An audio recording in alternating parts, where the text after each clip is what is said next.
Good morning. It is February 20th, 2022, and today we're in chapter 15. We're in chapter 15, verse 1 through chapter 15, verse 5. And we're going to see something really imperative, really important here. And I want us to really focus on these two things that we're going to talk about here. So I'm going to start in chapter 15, verse 1. Sometime later, the Lord spoke to Abram in a vision and said to him, "Do not be afraid, Abram, for I will protect you, and your reward will be great." But Abram replied, "O sovereign Lord, what good are all your blessings when I don't even have a son?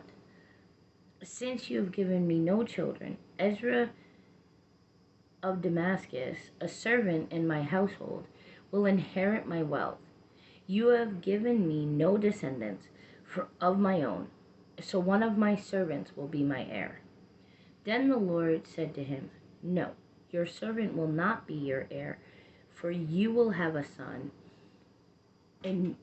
of your own who will be your heir." Then the Lord took Abram outside and said to him, "Look up at the sky, count the stars if you can. That's how many descendants you will have." So there's two parts of this. I want to remind you that this Abram is a real person, just like you, just like me, real people. And in this moment, Abram is looking at what God is saying as a blessing, that he's going to bless him with.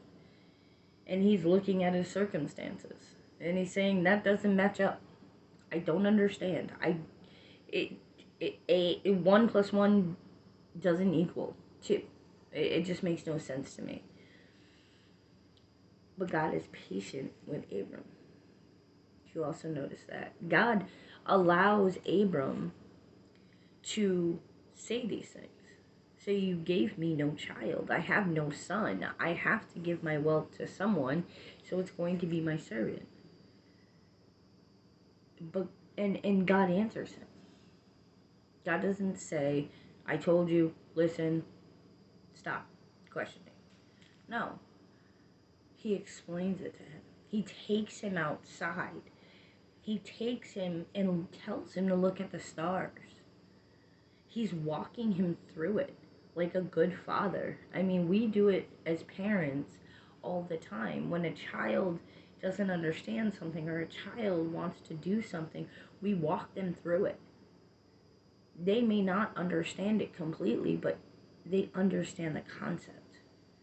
And this is what God is doing.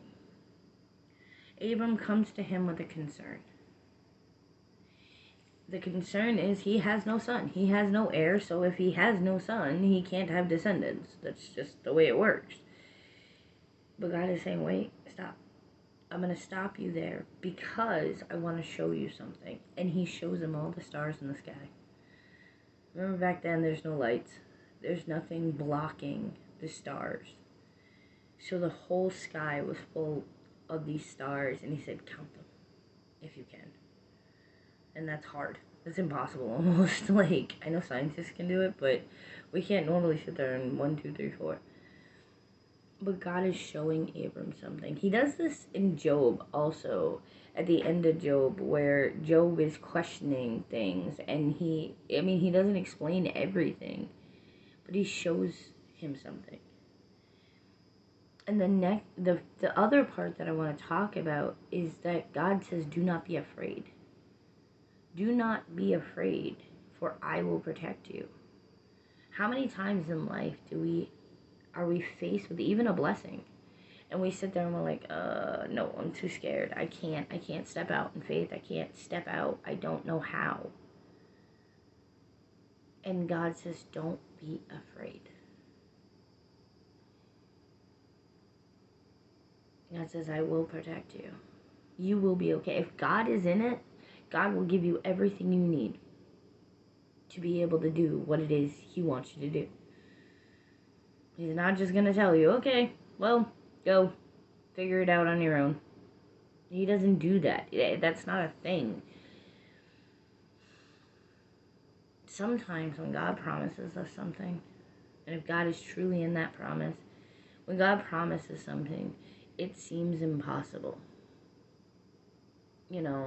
It seems like there's no way it can happen. It happens over and over again in the Bible, and happens over and over again in our lives. But it seems impossible. My house seemed impossible. I had come to see trailers many times. I wished and longed and prayed, but it seemed impossible until God stepped in. Until God stepped in and told me to take a leap of faith. So I did. And now I have my trailer. I have my forever home. And that's the thing, you've got to take that leap of faith. You've got to put your yes on the table. Even if it's scary, even if you have no idea how it's going to happen, you're sitting there going, wait a minute, this does not equal out. My situation and what you're saying do not match up. Well, that's the good thing about God. It doesn't have to match up. It doesn't have to, you don't have to understand it. You just have to listen. And He will explain it. He's not sitting there saying, listen to me and don't ask me questions. No, He wants to ask. He wants us to ask Him questions. Because not only is He the Creator God, not only is He the Sovereign God, He's Yahweh. He's the personal God. So here's my question to you, okay? What doesn't make sense? What promise, what blessing has God told you are going to have, and what doesn't make sense? And how can you turn around and be completely honest with God and say, this doesn't make any sense, help me understand? And He will. He'll be patient, and He'll show you, and He'll explain it to you like a good father does. So I hope today you see Jesus in everything you do.